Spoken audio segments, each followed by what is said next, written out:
What made you want to become a city councillor?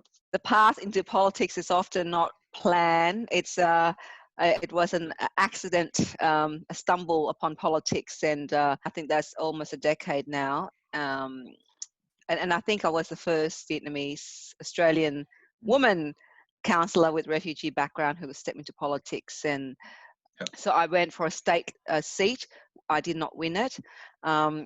And then I had to go at a local level and I got elected. So I think the reason being is I feel that community where I stood was really neglected, not really represented.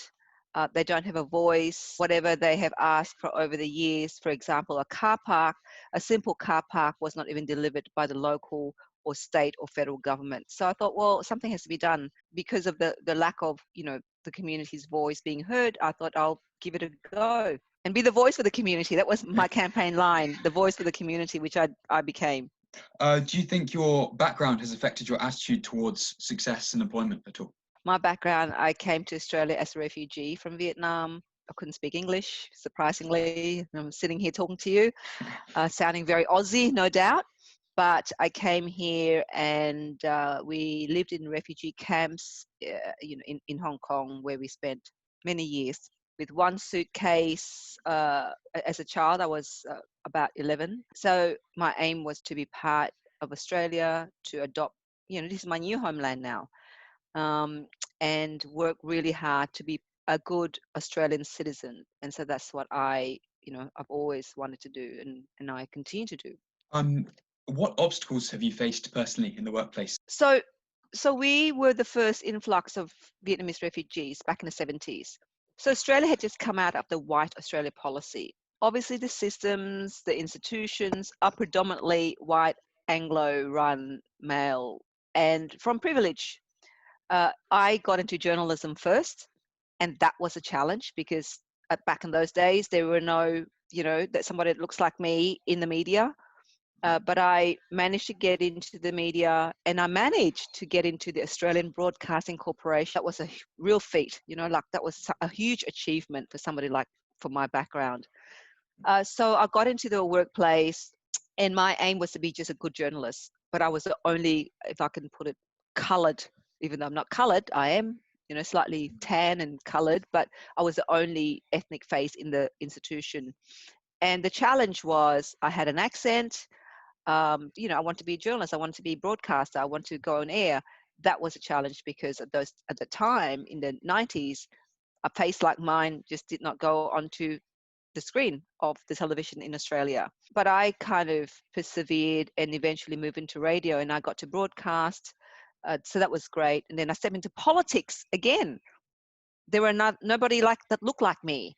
And to then see how politics work in terms of it's who you know. I mean, like most places, it's who you know. It's not who you know, what you know. That was a challenge because I wasn't part of the system. I was not born into politics. I was not born into the establishment in terms of the media. So a lot of the times it's actually you have to work. I felt I had to work really hard to prove myself, and especially trying to get rid of my accent. So I worked really hard to ensure that when I go on air, I do not have an accent. Vietnamese is my first language. So therefore, when I speak English, there's always that, an accent. So I work very hard to overcome that by doing a lot of voice coaching and all of that stuff. But over the years, the more you interview people in terms of speaking English, then you got used to it. So your tone changed and your voice changes. But those were the challenges, is just to ensure that, just to work very, very hard, really. What do you think should happen for these, or what can businesses do to reduce, could they have done to facilitate your rise? It would take the leadership team to appreciate diversity, what it can bring to an organization, a diversity of face, voices, perspectives as well. It's not just the face, it's not what you look like. It's about everything, really. You can be born here and looking like me and not thinking like me. There are those who are what we call the ABCs, they're the Australian-born Chinese, or Australian-born Asians who've grown up in a Western society and have not encountered barriers. But the numbers are quite small. The majority of us do encounter barriers. So I think it takes the leadership of an organization to really foster an inclusive culture within the organization. In my case, I might have looked different, I might have sounded different, but I think if the leadership of that organization had foresight, would have seen, wow, we can train her to actually be one of the first Asian Australian reporters that we can then perhaps, stationed in Asia to get stories from Asia. For instance, I'm just saying an example. It's not a judgment. It's not saying that's right or wrong. But I think for organizations to prepare for the future of work and for the future of an organization in a globalized and connected world, one has to look at what talent, what are the diversity of talent that we have in our organization, and how can we leverage their knowledge, their skills, their cultural backgrounds to help us grow and innovate.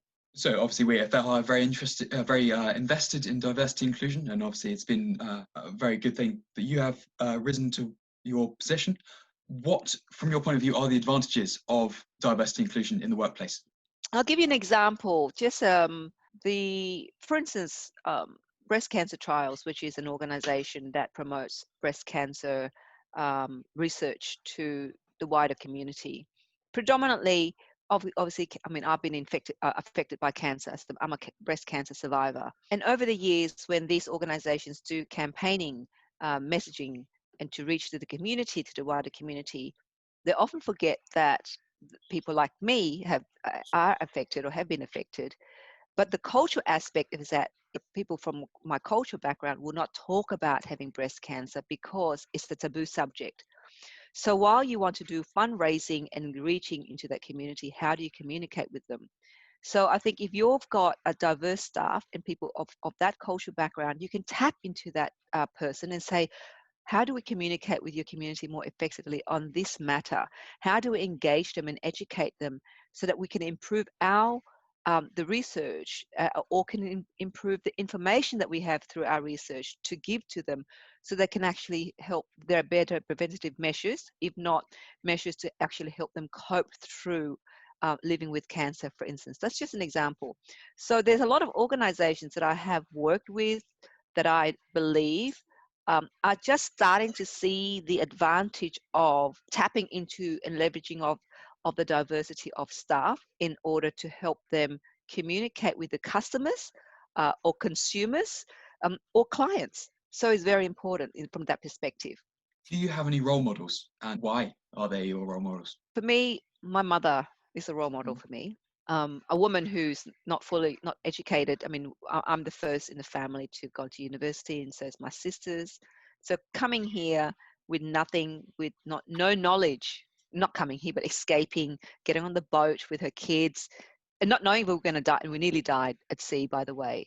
So taking that huge personal risk in search of a safe haven, and have lived a very tough life during the war, and then of course re-establishing herself here to raise her 3 kids on her own, not knowing the language, not knowing the culture.